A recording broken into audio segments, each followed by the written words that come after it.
Hello, everyone. It's Henry DeVries, your host for the Marketing with a Book podcast. So glad to see you today. I run a company called Indie Books International, and we work with consultants and professionals who want to attract high-paying clients by marketing with a book and a speech. Thanks for joining us today. We have some special public relations topics to cover, how authors and speakers can promote themselves through speaking and through certain marketing metrics, and we have an expert for that. Before we bring our expert on, we'd like to have our author roll call. So we'd like our authors to tell us where they're from and their name and the title of their book. So we'll start off with Chris Hodges. Hello, everybody. My name is Christopher Hodges. I'm the author of Noble Automation Now, which is all about innovating, motivating, and transforming your business with intelligent automation and hopefully keeping your best talent in the company while you do it. I live in Denver, Colorado, but from my faded background, you may tell I'm somewhere tropical on vacation. Happy to see you all here. Well, great. I hope that goes well for you. Okay, I'd like to bring on David Goldman next. Thanks, Henry. Well, let's continue the trend. I'm David Goldman. I'm from Pittsburgh, Pennsylvania, but currently for the winter, I'm in Bonita Springs, Florida. And I wrote the book, The Road to Happiness, How to Get What You Really Want. And I'm very excited to be co-authoring a book with Henry and Mark, who are on either side of me on my screen. And that book is called Bringing in the Business. Thanks, David. Glad you're here. Dr. Pam Straker, why don't you tell us about your upcoming book? Hello, everyone.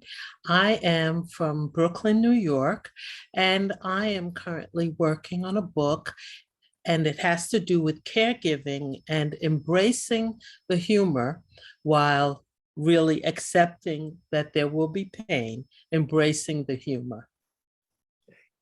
Thanks for being with us. Mark LeBlanc. Thank you, Henry. My name is Mark LeBlanc. I'm in downtown Minneapolis, and one of my recent books is a book titled Defining You, How Smart Professionals Craft the Answers to Who Are You, What Do You Do, and How Can You Help Me? Thanks, Mark. Mark is the chairman of Indie Books International and my brother from another mother and business partner. We both swore we would never take on a business partner. And then when we brought up the idea of Indie Books, we both said, okay, I'm in. Yeah, great. So end of that discussion. I see we have a guest from the past, Jorge Zavala. Jorge, do you care to share the book we worked on together? Yes, that was a great experience. Thank you, Henry. I am Jorge Zavala. I am from Mexico City. I am currently living in San Jose, California. And I wrote a book that is called Think Like Silicon Valley, Been Anywhere. That was the road how a Mexican person came to the Silicon Valley to learn about the secrets of the Silicon Valley and try to convey to the people, the entrepreneurs in Mexico. That was a great experience in 2012. And I keep going in that direction, learning about the Silicon Valley and sharing that experience in different ways now using audio and video. Jorge, it's great to see you. And I know we're going to have a one-on-one conversation soon. So good to see your face. Valerie, do you care to introduce yourself?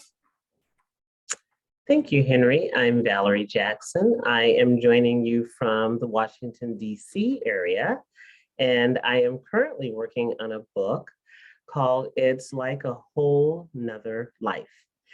And that's informing the changes and looking at how the challenges in life have changed you. And the question is, have they actually? Well, thanks.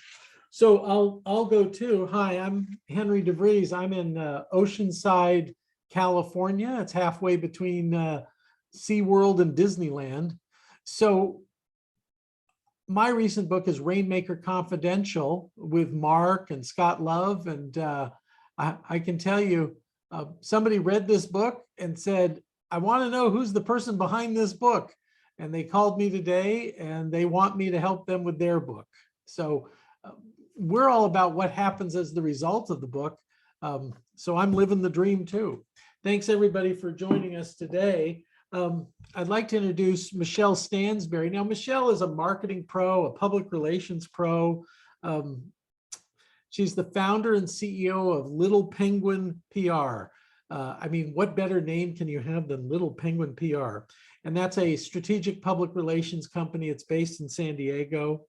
Her background is in public relations, branding, business development. She's worked with Fortune 500 companies, and she's helped them build long-term brands and reach their target audiences. She's also helping a variety of businesses. Michelle, welcome to the podcast. Thanks for having me.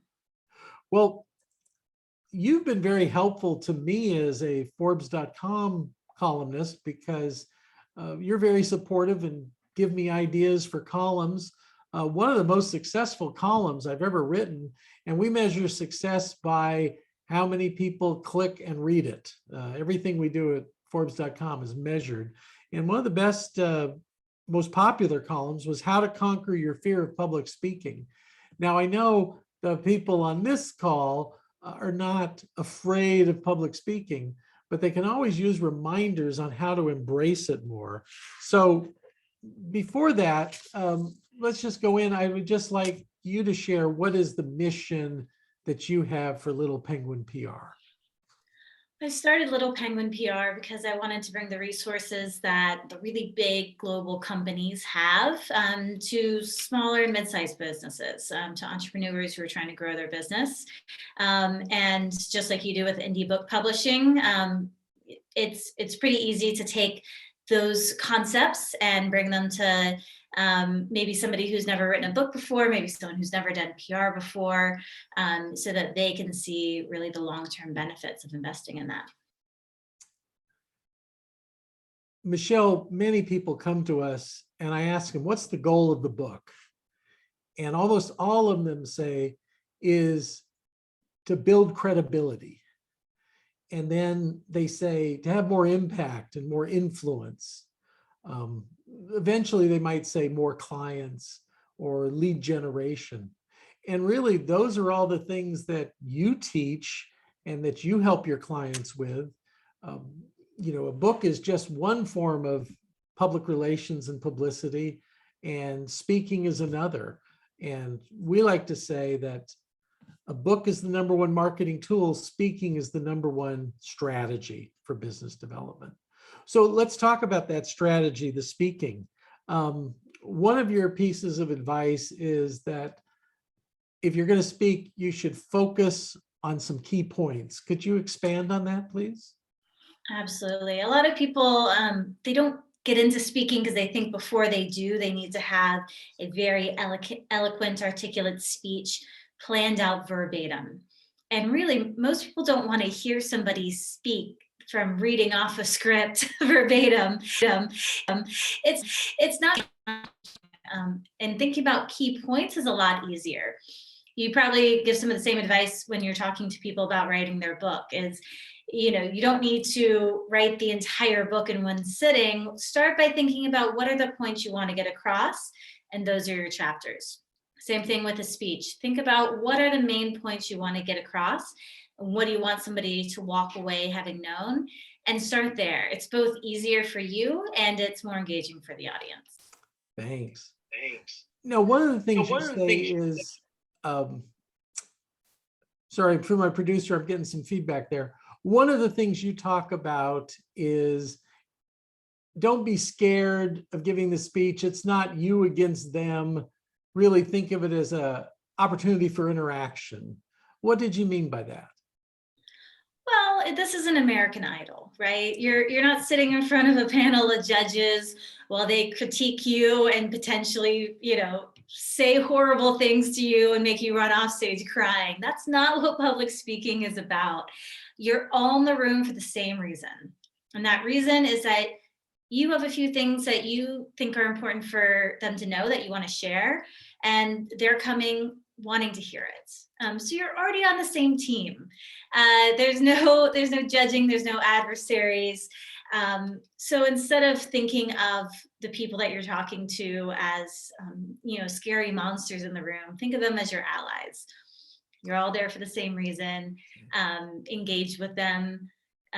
Make sure what you're saying is resonating and keeping their attention, but don't feel like you are standing up separately on a pedestal trying to impress people. You're just sharing your knowledge.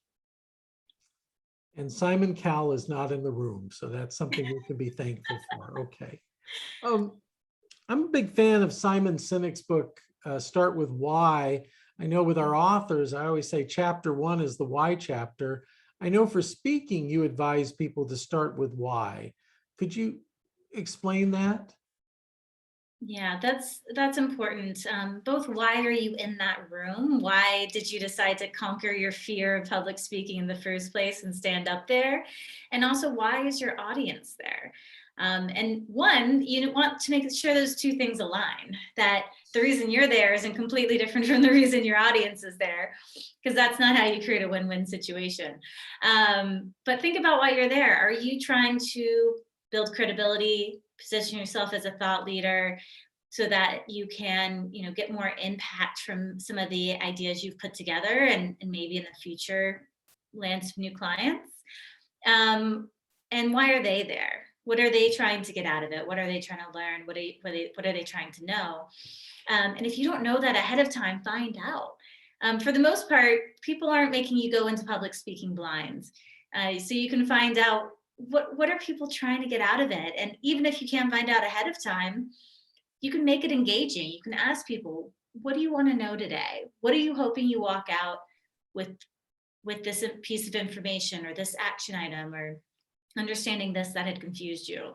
So just by starting with the why in everything, in a book, in a speech, in why you're doing this, takes a lot of the fear out and keeps you on message.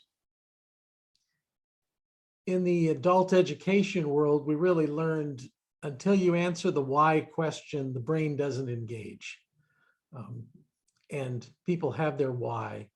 And that was good advice. Back in the former times when I used to speak on stages to live people, I talked to the meeting organizers and asked for a few names I could call. And one, people are blown away that the speaker is calling them to get their opinion. Two, you can learn a lot by listening. And I would listen to, their take on the meeting. Sometimes you find amazing things out that can be incorporated into your speech.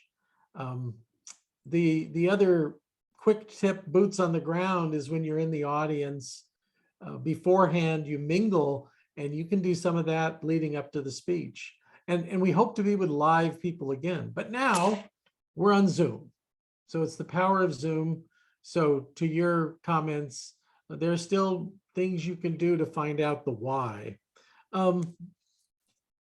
What do you mean when you advise speakers that they need to watch and learn? Well, we've all probably seen somebody give a speech that has impressed us. We said, wow, that person is so articulate, that's so engaging. I remember very clearly the first time I saw Henry speak, just to embarrass him a little bit here. And he has this great speech about different fairy tales, and then he goes into how to get out of a traffic ticket, and one thing after another was just so interesting and so engaging and so inspiring that after hearing Henry speak for the first time, I thought, I've got to know more about what this guy does and how he does it. And that started the beginning of a long friendship and professional relationship between me and Henry. And so everybody has probably at some point seen somebody give a speech, even if it's not a formal speech, that has really impressed them. And to not just say, oh, well, that person's just great at public speaking and write it off as talents, which Henry obviously does have, but think about what are the things they put in it that made you like the speech? What are the things that they did that kept you engaged? What about it made you inspired or impacted you?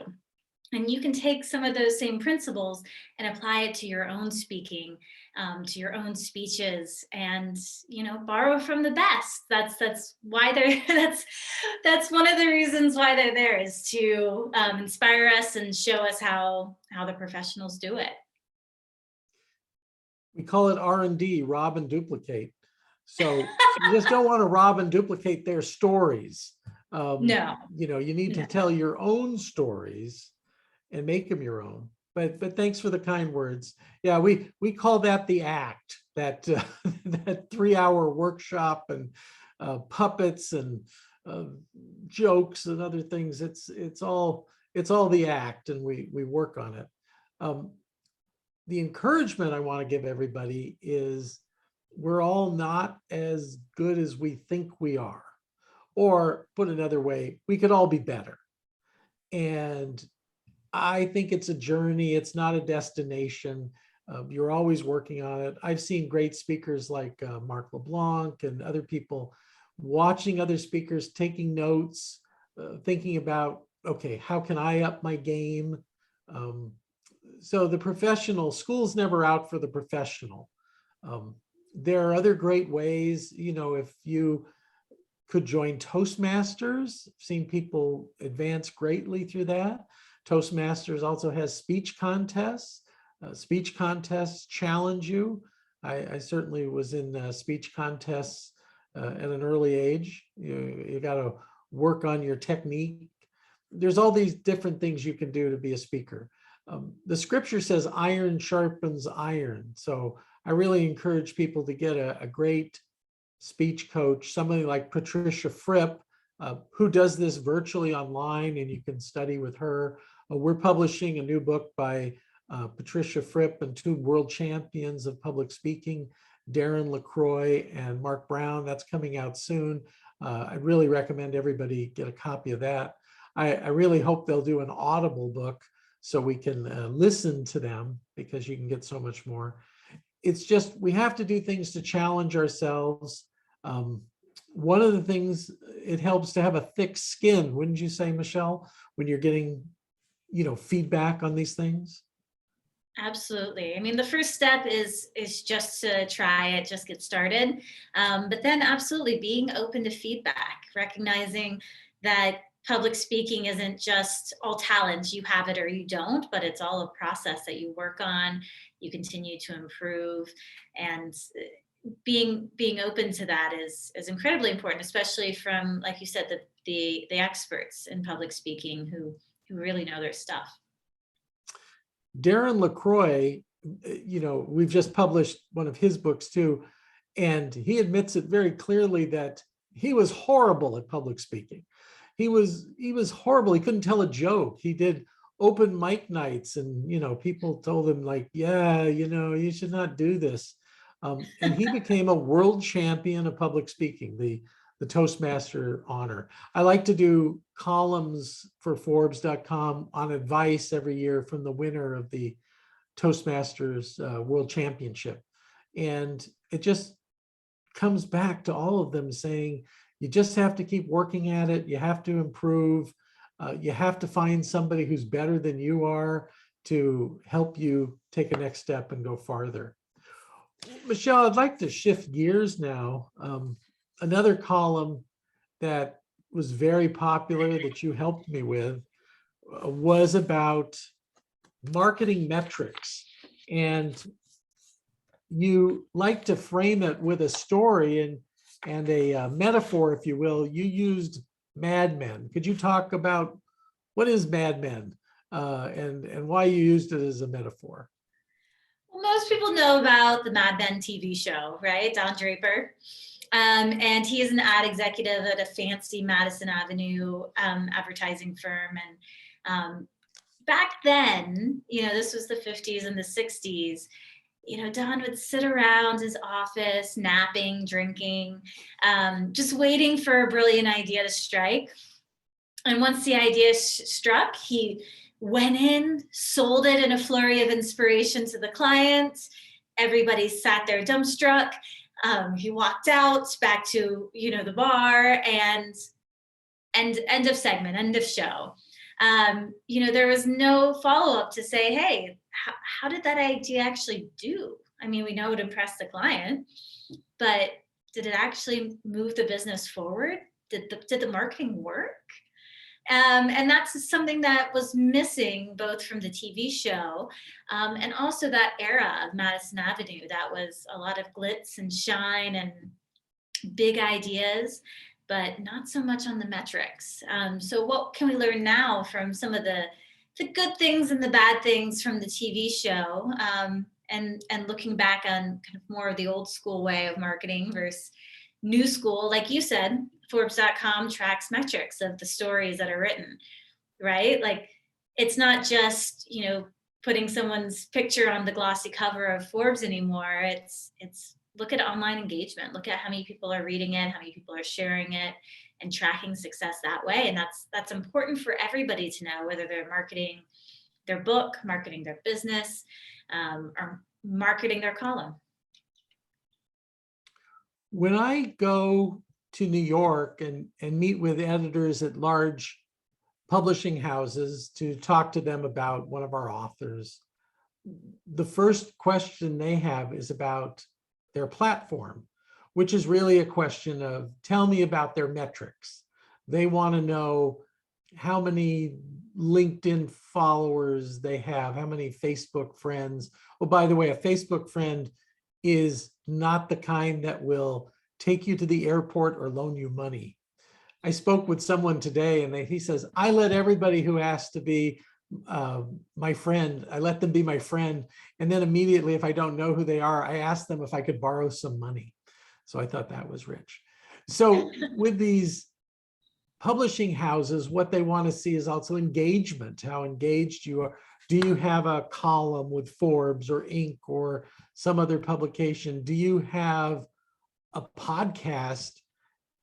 One podcaster I interviewed, I said, well, how many people are going to listen to this podcast we're doing today? He says, Henry, I have to apologize because 100,000 subscribe, but only 30,000 listen to an episode.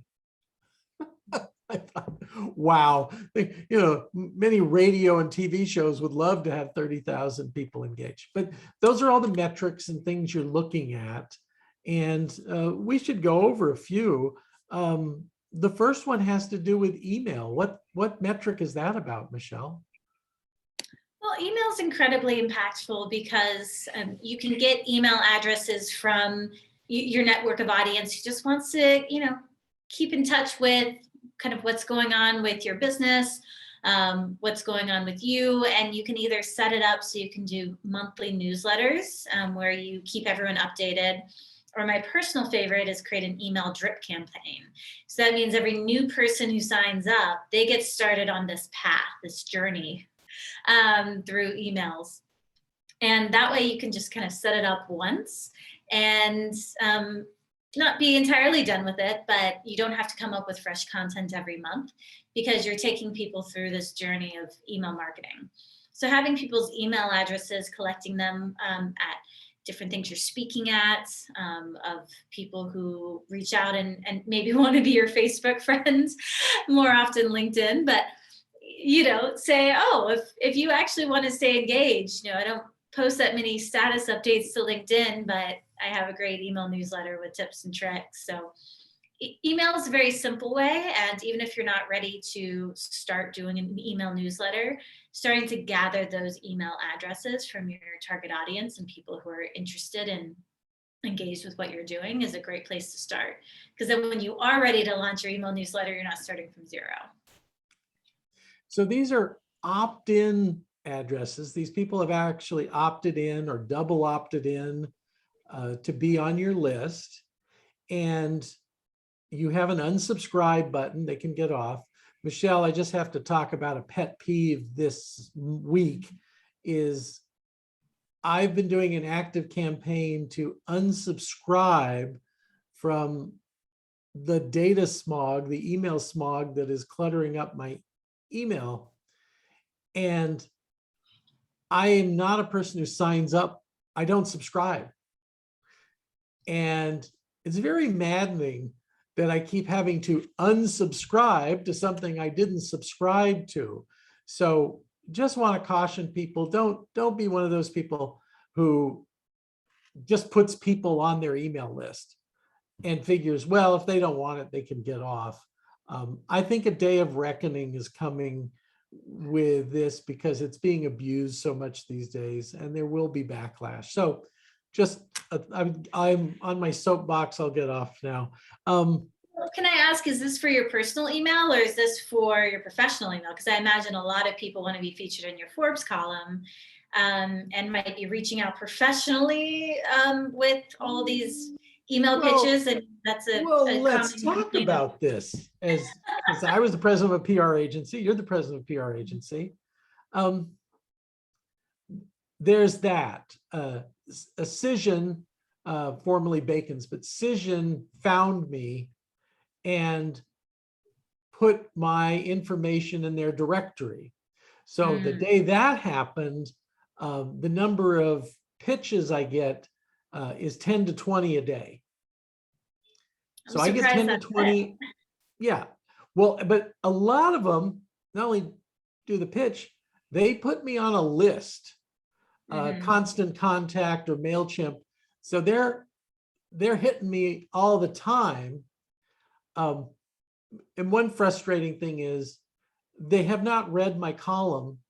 They've not asked me, what do I cover? They're just throwing everything against the wall and seeing if some of it sticks. So I do a lot. I try to be polite. I've been in their shoes. So I say, no, thank you. Now, if their pitch is so far off the mark, I say, no, thank you, please unsubscribe me. So they're losing their Henry privilege. You're losing your Henry privilege to just pitch me whatever you want 5 days a week. That is meaningless to me. Now, that being said, Michelle, I found some great stories through some of these pitches. I'm very organized. You've seen it, I think. I have an email I can send out that gives exact instructions on what I'm looking for, what the process is going to be, that you're going to give me 2 to 3 story angles. If I select one, then you're going to give me 300 to 400 words in a bio. We're going to have to determine your credibility statement. This is where a lot of people fall down.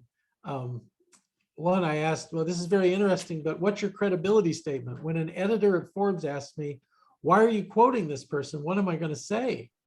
And the response was, I've been in marketing for 20 years. And I had to shoot back, well, you know, I've been golfing longer than Tiger Woods, but that's not my credibility statement. So, you know, everyone here, if you're the author of a book, that is credibility. If you've worked with Fortune 500 clients, Marriott, Target, Sempra Energy. You want to name some names, Michelle? Go ahead. I prefer to keep my clients anonymous so that other people don't swipe in and try to steal them from me. Got it. So that's where you would, and we do that in books where we'll tell true stories, but they don't have to be 100% facts. So we don't have to disclose real names and real companies. So you play it kind of tight to the vest, like that poster of W.C. Fields playing poker, if you remember that. Okay, so moving on here. The number of email addresses is a metric. There's another metric having to do with emails. What would that metric be? Well, I mean, there's so many different aspects. I mean, there's not just, you know, the number of people who've opted into your email list, but the number of people who are actually opening your email Right. and not opening it and unsubscribing like you have been lately. And then, you know, who's responding to that?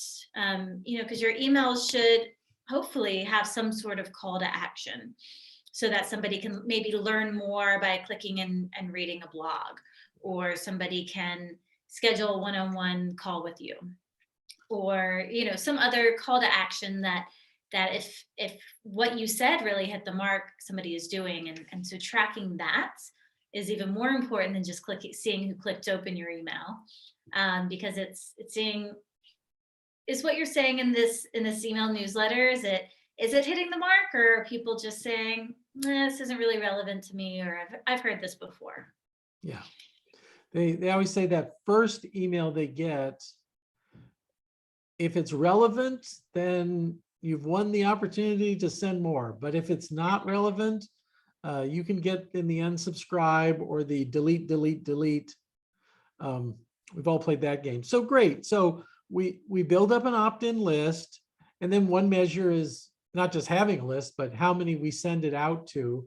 We don't want to send things out too much, but then we want to maximize it. You have a recommendation on frequency on sending to your opt-in list? I would say it depends on how niche your opt-in list is, and how often you think that they'll really benefit from hearing from you. If you think that, you're kind of talking to a very broad audience of, people who do some sort of thing related to marketing in a business that's very, very broad.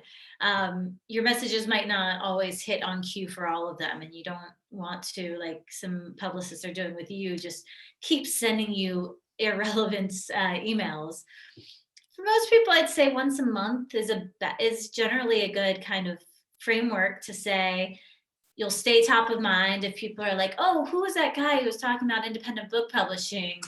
I know I've heard from him in the past 30 days.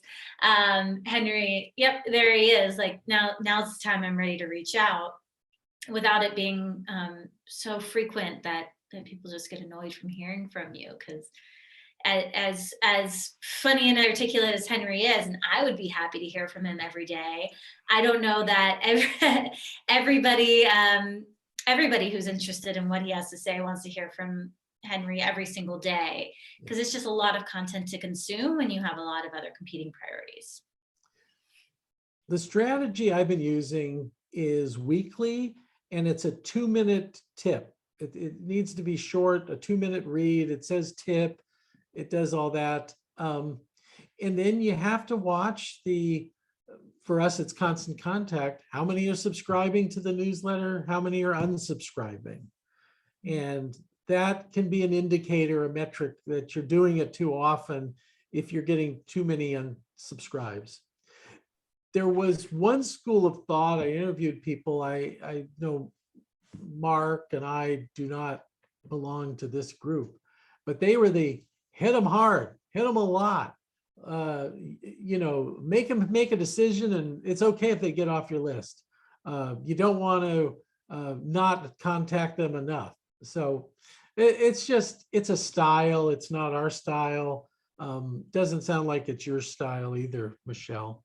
Well, let's talk about leads. Oh, I'm sorry. Go ahead. Oh, I was just going to say it also depends on what you're selling. Even if you're not selling a particular product, something like deciding to write a book, or maybe deciding to do PR for the first time, that's a big decision. People who are thinking about writing a book, I don't know how often, like how long would you say somebody often thinks about writing a book before they actually take that step to do it? Maybe a year? Oh, well, it could be longer than that. Mark is it 10 years, Mark? Is that what you're saying? Yeah, it's like this idea has been kicking around. And Mark has coached over 1,000 people who would fit this profile. So I trust what he's saying on that metric, that people are talking about it for years. Somebody today just said, oh, I've just noticed that I'm getting all these emails from ghostwriters and book coaches. And so I thought I should talk to you. I'm thinking that they're just noticing it now. They were attuned to it. It's sort of that research about when you're not thinking about buying a car, or let's say a certain car, a Tesla, you're not thinking about it, But when you go like, maybe I should get an electric car, maybe I should get a Tesla. And then all of a sudden you start noticing Teslas everywhere. And then you take some step, like going to the Tesla dealership to ask questions. So it's probably that same way, Michelle, with, oh, I've been thinking about a book, but now I'm kind of thinking more serious that maybe this is the time. And now I'm paying attention to that. But what you're talking about is a long lead time. You don't want to hit them hard and exhaust them. The thinking about, keeping them engaged for the long haul is really the way to go with a big decision like a book. Yeah. When we send a blast, inviting them to an event or something, we never do a direct sales ask. It's always something where, do you want a report or do you want to attend an event, something like that.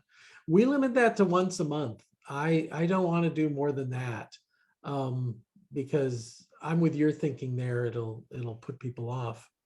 I wanted to go to leads. So we talk about leads generated and leads converted as important metrics.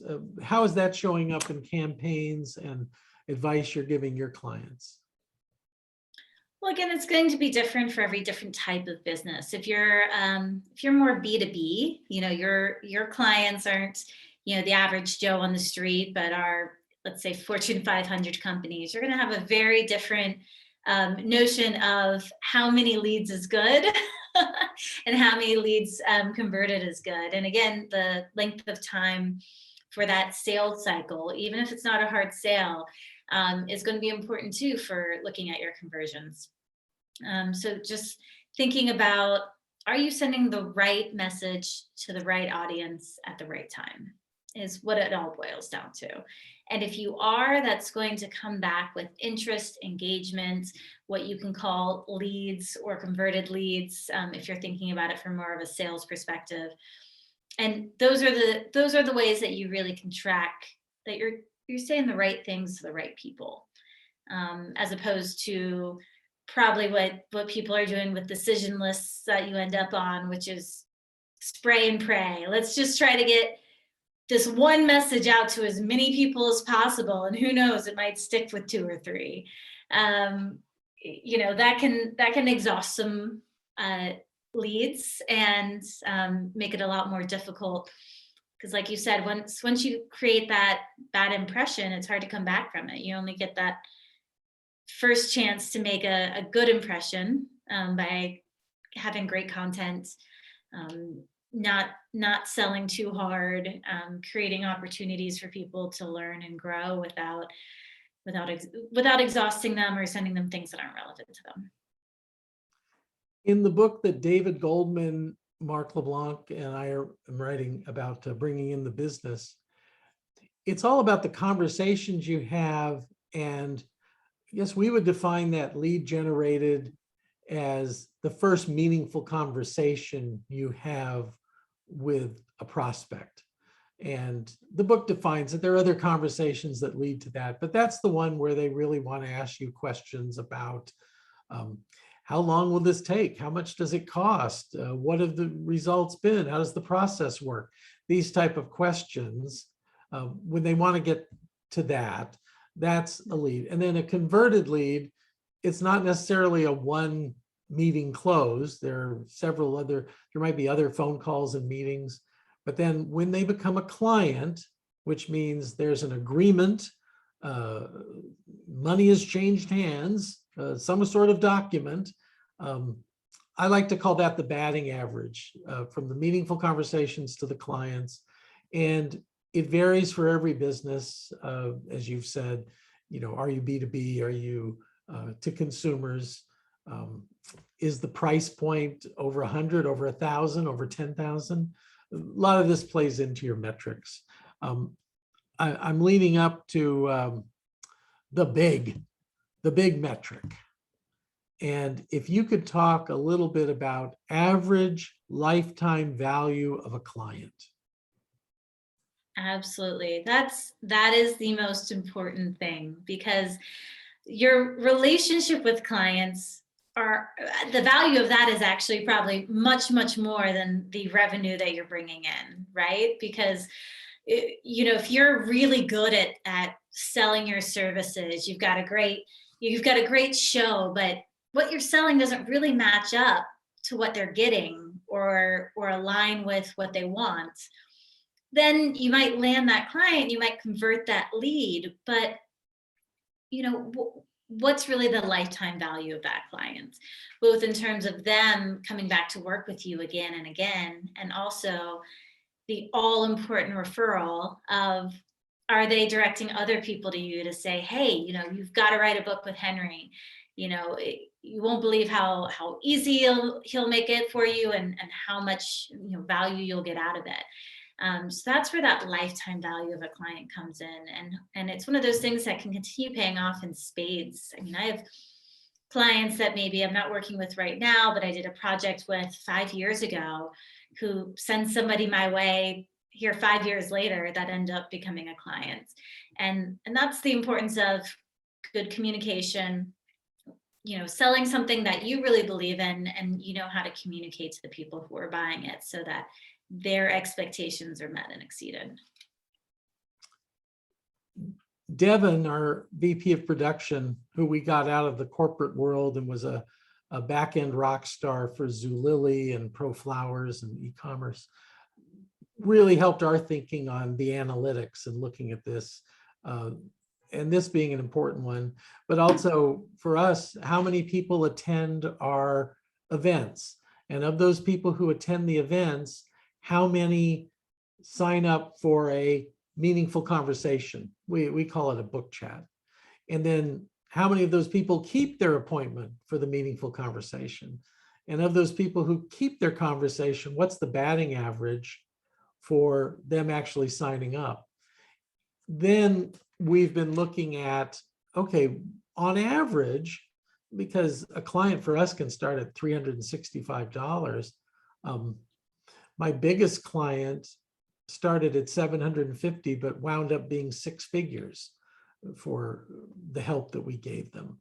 But for most, we know our average lifetime value is somewhere in the $10,000 to $20,000 range. And we communicate that in conversations. We don't believe in being too cagey about that information with your prospects. Their prospects are very smart. They are getting educated, and they're looking for you to be generous with that type of information. So thank you for sharing your thoughts on lifetime value. I just want to wrap up by saying I loved Mad Men, but for all the wrong reasons. I watched the show religiously, but it wasn't about these flawed characters and the bad decisions they continually made with their lives. It was always like, well, if there's a good decision and a bad decision, was it Matt Weiner was your writer? Yeah, well, it's interesting. Have him choose the wrong one. So it wasn't that. It was the business of the ad agency, because I grew up in an ad agency in my career, wound up being a president of an ad and PR agency, wound up running my own. And once a speaker came from a very big agency, very big client, I'll leave their name out of it, but huge, spoke to the ad club in San Diego, and they asked for a volunteer to take this person back to the airport. And I volunteered because I thought, wow, a free interview with this person. And we drove back to the airport, and he shared this with me. He goes, Henry, our lives are not different at all. He says, when you get back to the office, you're going to have a stack of messages you've got to call. You're going to have clients that aren't happy with what you did, and you got to fix it. You're going to have to hire new people because there's turnover.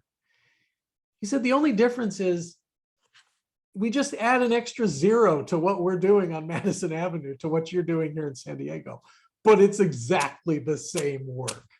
And I think the marketing and business development, we can talk about different people and look at different things, either Michelle getting clients for her PR agency, that's Little Penguin PR in San Diego, or Indie Books getting clients to help them prepare and publish and promote a book manuscript.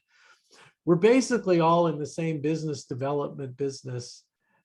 Sometimes we just add a 0 to it, or sometimes it's just a different flavor. But the fundamental things apply. Keep looking at your metrics, measuring those metrics, and you can't go wrong. Michelle, thank you so much for being our guest and sharing some insights into speaking and marketing metrics. And if you're willing, we'd love to have you come back one day. I'd love that. Okay. Well, thanks everybody. Thanks for being on the call, and we'll see you next week on the the Marketing with a Book podcast.